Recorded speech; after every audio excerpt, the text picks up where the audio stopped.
أعوذ بالله السميع العليم من الشيطان الرجيم بسم الله الرحمن الرحيم وصلى الله وسلم وبارك على سيدنا محمد وعلى آله وأصحابه أجمعين. Louange à Allah, nous le louons et nous implorons son secours et son pardon. Et nous cherchons refuge auprès d'Allah contre les maux de nos âmes et de nos mauvaises œuvres. Celui qu'Allah guide, nul ne peut l'égarer. Celui qu'Allah égare ne trouvera jamais de guide. J'atteste qu'il n'y a point de divinité digne d'adoration en dehors d'Allah qui est unique et sans associé. Et j'atteste que Muhammad sallallahu alayhi wa sallam est son serviteur et messager, qu'il a honoré son dépôt, transmis le message et levé le voile de l'ignorance. Rabbi shrah li sadri wa yassir li amri wahlul 'uqdatan min lisani yafqahu qawli subhanaka la ilma lana illa ma 'allamtana innaka antal alimul hakim. Seigneur, ouvre ma poitrine et facilite ma mission. Aidez-nous un nœud en ma langue afin qu'elle comprenne mes paroles. Gloire à toi, nous n'avons de science plus que tu nous as appris. Certes, c'est toi l'omniscient et le sage. Ayyuha al-ahibbatu fillah, mes chers frères et sœurs, قال جل وعلا يا أيها الذين آمنوا كتب عليكم الصيام كما كتب على الذين من قبلكم لعلكم تتقون. Ô les croyants, on vous a prescrit à Siyam, jeûne, comme on a prescrit à ceux d'avant vous, ainsi atteindriez-vous la piété. Ainsi atteindriez-vous la piété. إذن المقصود من الصيام أو من مقاصد الصيام هو نيل درجة التقوى. Et donc, parmi les finalités du jeûne, c'est atteindre cette station de la piété. Et donc, ce jeûne, pendant cette saison qui dure pas trop longtemps, كما قال ربنا جل وعلا أياما معدودات, comme Allah il l'a dit dans le Coran, juste après ce que je viens de réciter auparavant, Allah il rajoute, il dit Ayyaman ma'doudat, des jours qui sont comptés. C'est 29 ou bien 30 jours qui sont comptés. Et donc pendant cette saison, le jeûneur, le croyant jeûneur, il va rentrer dans une école, Madrasatul Siyam, comme il l'appelle quelques pieux prédécesseurs, Madrasatul Siyam, l'école des jeunes. Et nous allons, mes chers frères, voir à travers cette rencontre quelques matières de cette école par laquelle il va passer le croyant, cette école dans laquelle le croyant, comme on a dit auparavant, il a préparé un plan d'action, un programme. Et maintenant, il est rigoureux par rapport à la gestion de son temps. Souvenez-vous, mes chers frères, ce qu'on a dit auparavant. Donc, il est rigoureux par rapport à la gestion de son temps pour profiter pleinement de cette école qui est l'école du jeûne. Et sachez qu'à l'issue de cette école, لعلكم تتقون, ainsi atteindriez-vous la piété.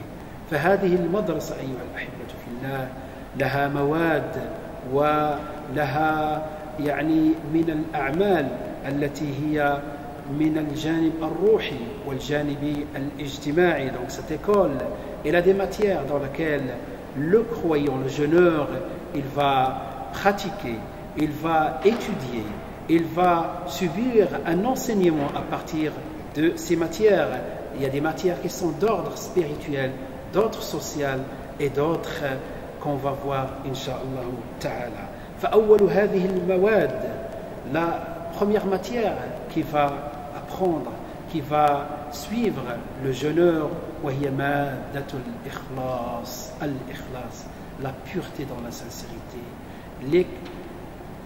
l'exclusivité dans l'intention pour Dieu seul subhanahu wa ta'ala, الإخلاص.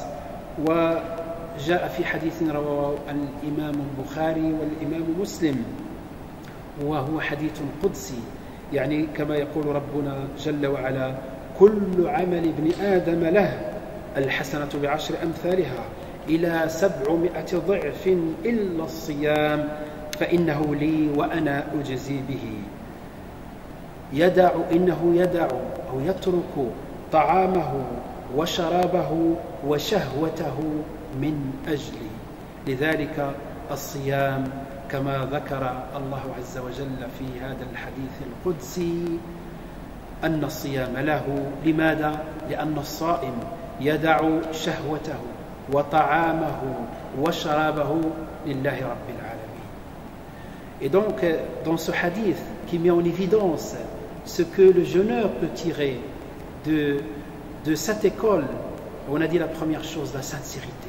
Cette sincérité, le fait, il va apprendre à faire les choses pour Dieu subhanahu wa ta'ala, pour Dieu seul subhanahu wa ta'ala.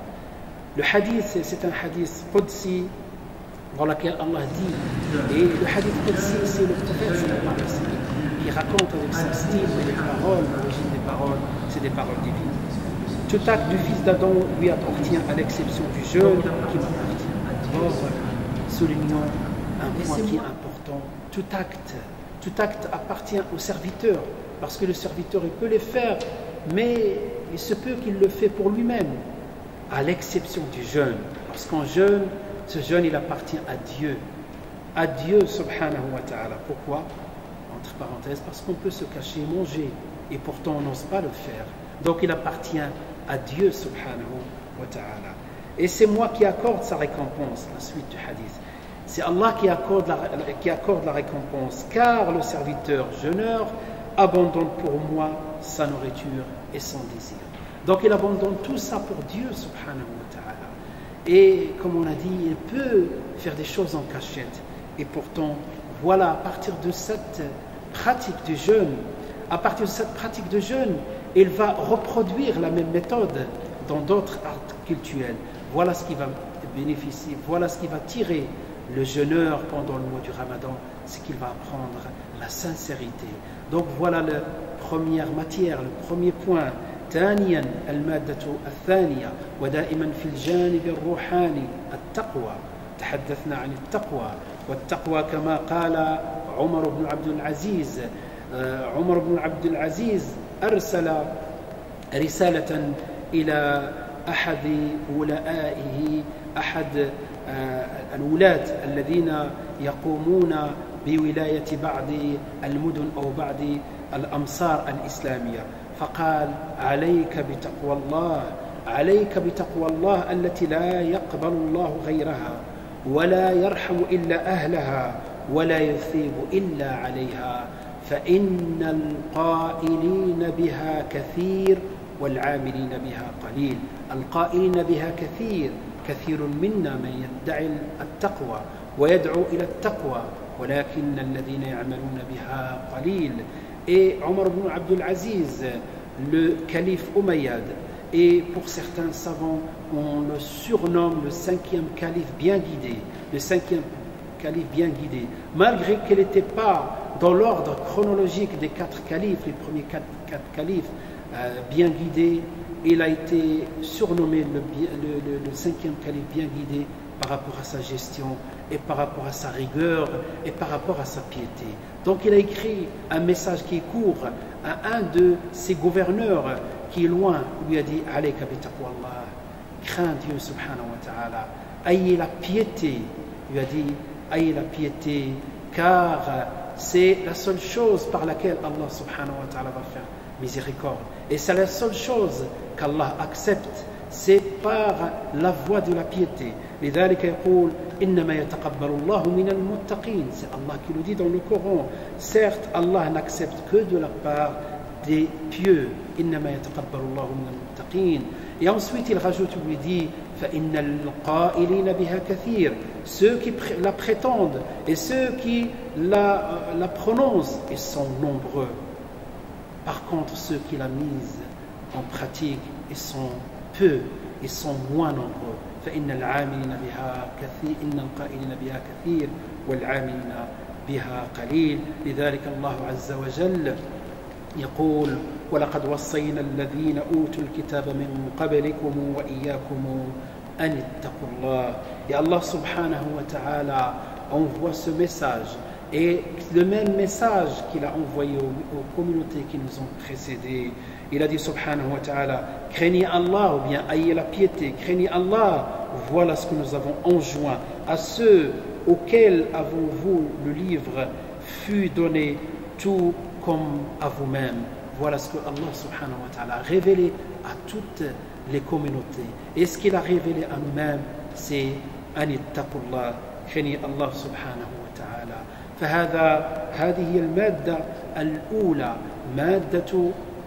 مادة التقوى، وبعدها مادة الإخلاص. كل ذلك نتعلمه في رمضان. Tout ça, mes chers frères, donc on a cité la piété et on a cité la sincérité.